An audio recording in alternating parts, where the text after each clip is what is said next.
Good morning student. आज के इस वीडियो में हम आपको 11th वर्ग वाले के लिए परमाणु संरचना नाम का जो चैप्टर हमने ऑनलाइन क्लास में शुरू किया था उसमें रदरफोर्ड मॉडल की चर्चा करना है। हमने पिछले वीडियो में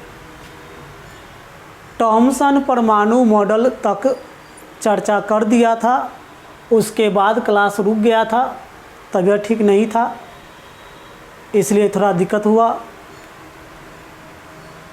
तो रदरफोर्ड मॉडल में हम क्या देखेंगे? तो रदरफोर्ड परमाणु मॉडल में हम ये थॉमसन मॉडल के कुछ कमजोरियों को हटाएंगे। फिर भी कोई कमजोरी रह गया तो फिर किसी दूसरे मॉडल की चर्चा होता है। रदरफोर्ड के परमाणु मॉडल में हमें कुछ नए वर्ड्स मिलेंगे, जैसे मिलेगा अल्फा कण, बीटा कण, गामा कण। इसके अलावे हम लोगों को रेडियो सक्रिय या रेडियोधर्मीय पदार्थ और घटना का नाम रेडियो सक्रियता, रेडियोधर्मिता नाम का वर्ड भी ज़रूरत पड़ेगा। तो इस मॉडल को बताने से पहले हम इन छोटे वर्ड्स का जो ज़रूरी बातें हैं आपको बता दूं कि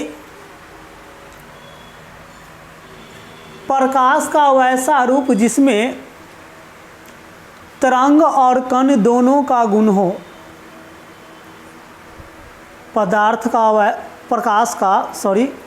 प्रकाश का वैसा रूप जिसमें तरंग और कण दोनों का गुण हो विकिरण कहलाता है। और विकिरण का सबसे बड़ा गुण यह होता है कि यह किसी दूसरे पदार्थ को पेनेट्रेट कर सकता है, भेद सकता है। अब कितने मोटाई तक के पदार्थ को वो भेद देगा ये तो उसके भेदन क्षमता पर निर्भर करता है, लेकिन भेदता है, विकिरण कहलाता है। उसी विकिरण में अल्फा, बीटा, गामा आता है और वैसा पदार्थ जो इन विकिरणों को उत्सर्जित करता है, वैसा पदार्थ जो इन विकिरणों को उत्सर्जित करता है रेडियो सक्रिय पदार्थ या रेडियोधर्मीय पदार्थ कहलाता है। वैसा पदार्थ जो विकिरणों को उत्सर्जित करता है उस पदार्थ को रेडियो सक्रिय पदार्थ या रेडियोधर्मीय पदार्थ कहते हैं। विकिरण का मीनिंग क्या? तो अल्फा, बीटा, गामा हमारे रेडियो सक्रियता की दुनिया में मूल रूप से 3 का ही चर्चा होता है, अल्फा, बीटा, गामा। ये विकिरण हमने कहा रेडिएशन, हमने आपसे अभी कहा है कि वैसा प्रकाश का वैसा रूप जिसमें तरंग और प्रकाश दोनों का गुण हो, मतलब पदार्थ और तरंग दोनों वाली गुण हो, रेडिएशन कहलाता है। यहाँ और वैसा पदार्थ जो रेडिएशन मुक्त करता है वैसा पदार्थ जो रेडिएशन का उत्सर्जन करता है। रेडियो सक्रिय पदार्थ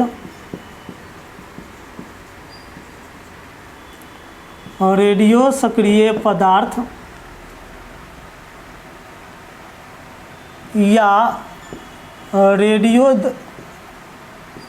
धर्मीय पदार्थ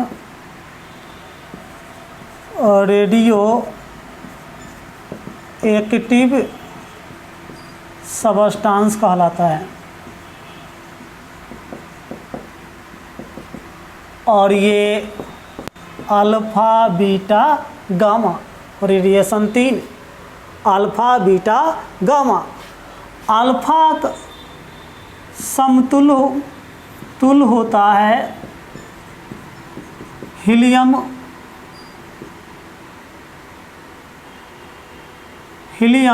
के बराबर।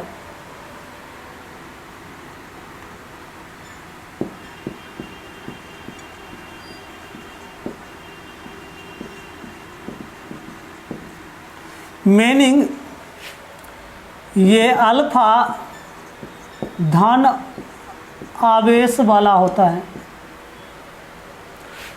बीटा ऋण आवेश वाला होता है और गामा पर उदासीन है। मीनिंग ये कि अल्फा धन आवेश युक्त कण है जो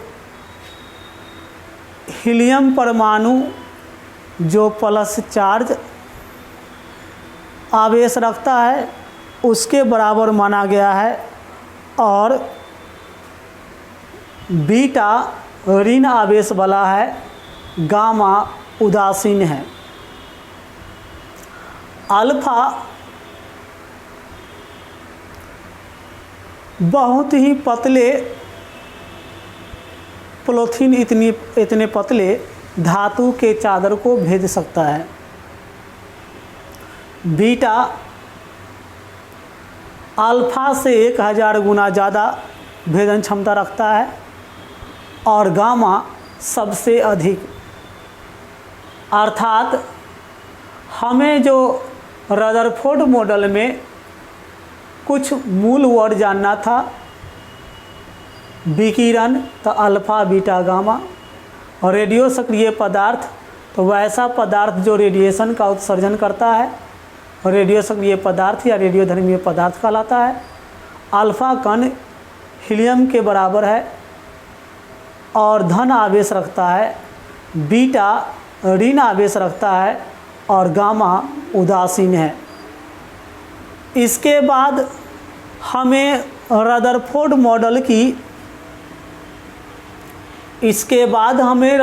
मॉडल की बात करना है। तो हम लोग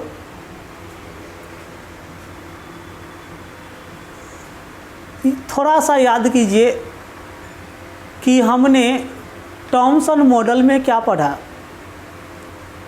थॉमसन मॉडल में हमने पढ़ा था कि परमाणु में कोई रिक्त स्थान नहीं है। परमाणु में कोई रिक्त स्थान नहीं है। क्यों? तो हमने थॉमसन मॉडल में पढ़ा था कि परमाणु में रिक्त स्थान नहीं है। कैसे नहीं है? तो हमको जवाब मिला था थॉमसन मॉडल से कि परमाणु को यदि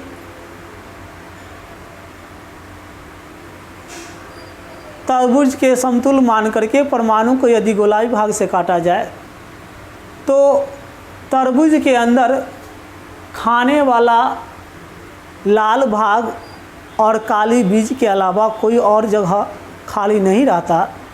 ठीक उसी प्रकार परमाणु में इलेक्ट्रॉन और प्रोटॉन एक दूसरे में समान रूप से वितरित रहते हैं, और जब परमाणु में इलेक्ट्रॉन और प्रोटॉन समान रूप से वितरित रहता है तो सर परमाणु में रिक्त स्थान नहीं है। और थॉमसन मॉडल में हमें न्यूट्रॉन के संबंध में कोई जानकारी नहीं मिला था, लेकिन रदरफोर्ड मॉडल में न्यूट्रॉन के संबंध में भी जानकारी मिला और प्रोटॉन और इलेक्ट्रॉन का और अधिक ज़्यादा जवाब मिला। रदरफोर्ड मॉडल में क्या किया गया था, तो सर सुनिए, रदरफोर्ड साहब ने रेडियो सक्रिय पदार्थ को लेकर के उससे अल्फा किरण, अल्फा कण का बौछार लगाए सोने के बहुत ही पतले गोल चादर पर, सोने के बहुत ही पतले गोलाकार चादर पर उन्होंने रेडियो सक्रिय पदार्थ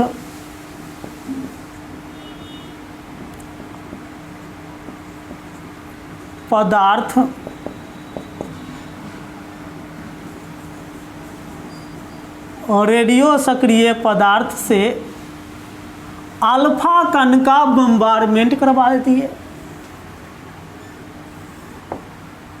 तो उन्होंने देखा कि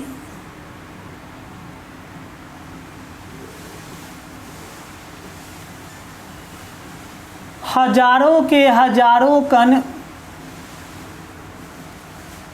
हजारों के हजारों कण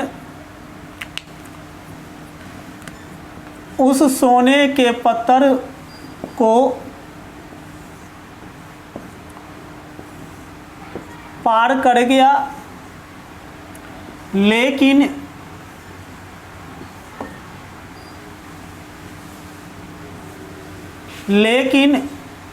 कुछ ऐसे कण थे जो पत्थर को पार नहीं किया और वापस लौट गया। रदरफोर्ड मॉडल में रेडियो सक्रिय पदार्थ से अल्फा कण को बम्बारमेंट करवाया गया सोने के पतले से चादर पर, और रदरफोर्ड साहब ने उसका अध्ययन किया। अध्ययन में सामने ये आया कि हजारों के हजारों कण, अल्फा कण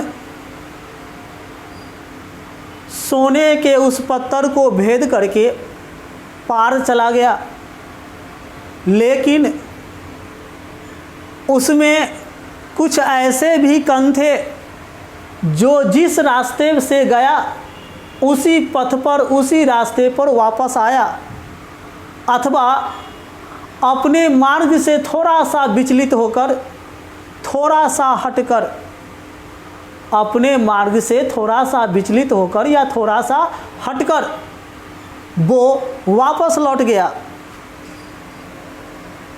देख लीजिए प्रयोग कितनी गहरी सच्चाई बताता है। थॉमसन साहब बोले थे कि परमाणु में रिक्त स्थान नहीं है। उनके टाइम तक उनका द्वारा कहा गया बात सही था, लेकिन जब रदरफोर्ड मॉडल आया तो पहला जवाब यही निकला कि परमाणु में यदि रिक्त स्थान नहीं होता,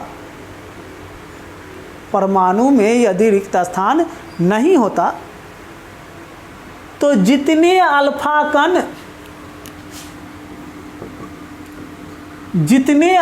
कण से बौछार करवाए थे हम, बम्बारमेंट करवाए थे, आघात करवाए थे, सारे के सारे अल्फा कण वापस आते, सारे के सारे अल्फा कण वापस आते। तब थॉमसन मॉडल का वो कहा गया बात कि परमाणु में रिक्त स्थान नहीं होता है, सच होता। लेकिन घटना कुछ और हो गया। हजारों के हजारों अल्फा कण सोने के पत्थर को पार करके चला गया। मीनिंग ये साबित हो गया कि परमाणु में रिक्त स्थान है, परमाणु में रिक्त स्थान है। वो भी कितना, तो बहुत ज़्यादा। चूँकि अधिकांश अल्फा कण सोने के पत्थर को पार करके चला गया है, हजारों के हजार, करीब 10,000 में 1-2 कण ही वापस लौट के आया है। मीनिंग जितना ज़्यादा कण पार करके गया, परमाणु में उतनी अधिक जगह खाली है। अब हजारों में 1-2 कण ही सोने के उस पत्थर के बीच भाग से टक्कर खाकर वापस आया अपने पथ पर, अथवा अपने पथ से थोड़ा सा विचलित होकर। मीनिंग कि परमाणु के ठीक बीच में कम आयतन वाला लेकिन उच्च घनत्व वाला, कम आयतन वाला लेकिन कुछ उच्च घनत्व वाला, कम आयतन वाला लेकिन उच्च घनत्व वाला कोई तो कण है जो अल्फा कण को टक्कर मार करके वापस कर भेजता है। कोई तो कण है जो अल्फा कण को टक्कर मार करके वापस भेजता है। अल्फा कण धनात्मक है, बैठने वाला भी धनात्मक होगा, तभी दोनों में विकर्षण के कारण हटेगा। यदि अल्फा कण धनात्मक है और बैठा हुआ ऋणात्मक होता तो दोनों के बीच आकर्षण होता और ये घटना नहीं होता। लेकिन बैठने वाला का आवेश चार्ज जो परमाणु के ठीक बीच में है और कण को धक्का दे रहा है, उसका चार्ज धन है, तभी धन को धक्का मार के वापस किया है। धन धन विकर्षण होगा, वापस किया। और उसकी ताकत भी जाने वाला अल्फा कण की ताकत से अधिक है। मीनिंग ये कि सोने के उस पत्थर के बीच गोल से बीच से कम संख्या में अल्फा कण टक्कर मार करके वापस लौटा। मीनिंग ये कि टक्कर देने वाला जो है वह धन आवेश युक्त है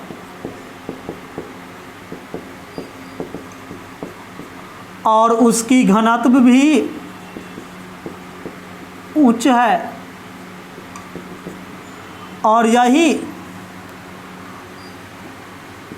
कम आयतन वाला धन आवेश युक्त और उच्च घनत्व वाला जो कण परमाणु के ठीक बीच में बैठा हुआ है, इसी कण को प्रारंभ में नाम मिला था केंद्रक। अभी हम आप इसी को कहते हो नाभिक। इसी को हम लोग अभी कहते हैं नाभिक। मीनिंग ये कि परमाणु के ठीक बीच में कम आयतन उच्च घनत्व और धन आवेश युक्त कण बैठा हुआ है। और रदरफोर्ड मॉडल में हजारों में 1-2 कण टक्कर खा करके वापस लौटा।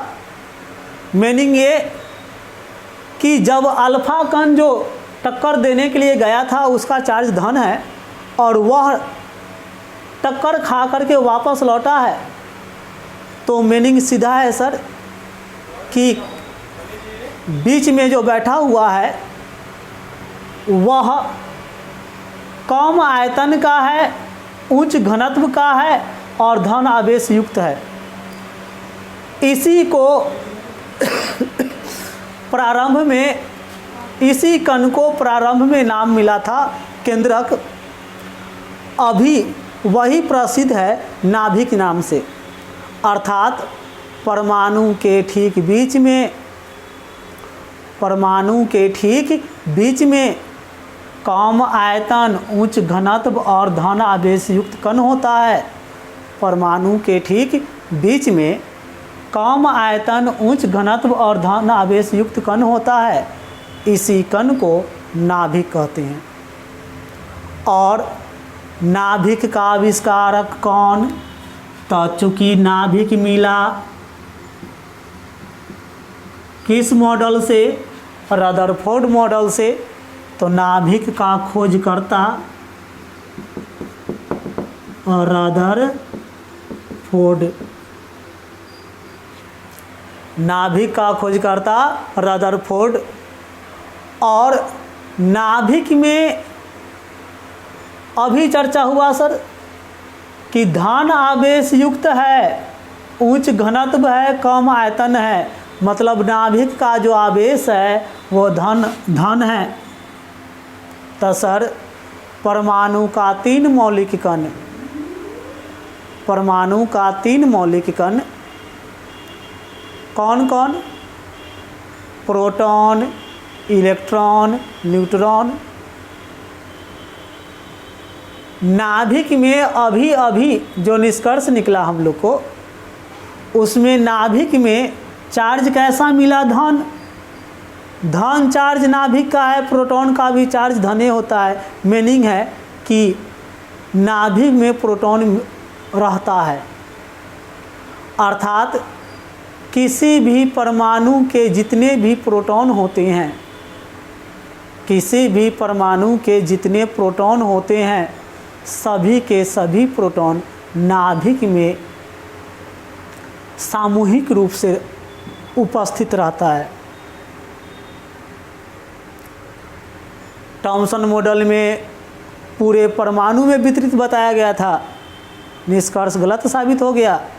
रदरफोर्ड मॉडल का में जवाब मिल रहा है कि परमाणु के नाभिक में सारे धन आवेश एकत्रित रहते हैं, मीनिंग सारे प्रोटॉन परमाणु के नाभिक में रहते हैं।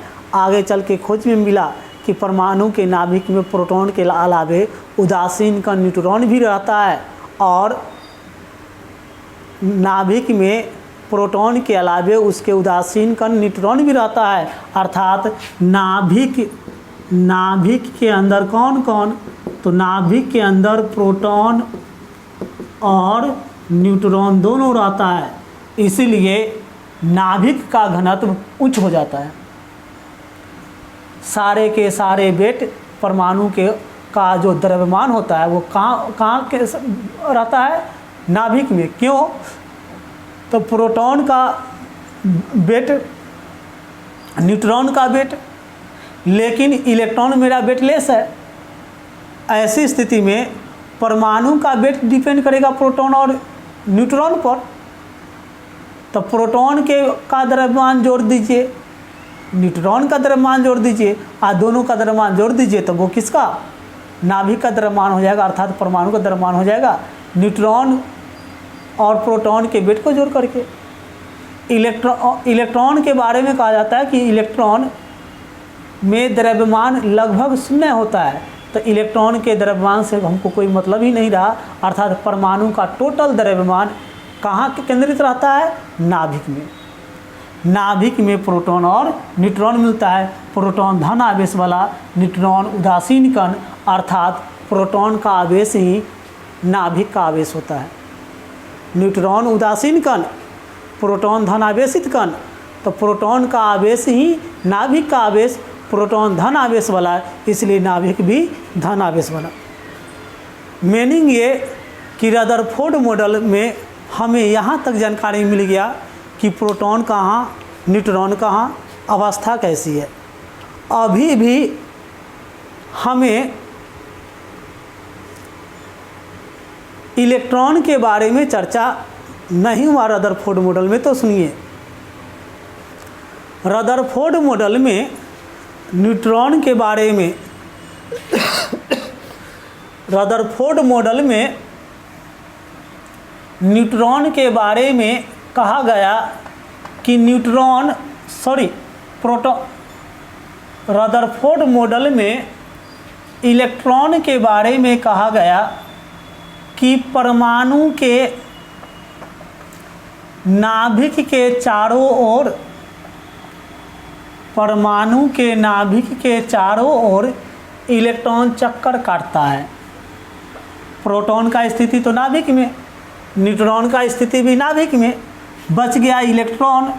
तो इलेक्ट्रॉन के बारे में कहा गया कि इलेक्ट्रॉन परमाणु के नाभिक के चारों ओर चक्कर काटता है। अब जब कहा गया कि चक्कर काटता है, इलेक्ट्रॉन परमाणु के नाभिक के चारों ओर चक्कर काटता है, तो सर इलेक्ट्रॉन परमाणु के नाभिक के चारों ओर चक्कर काटता है।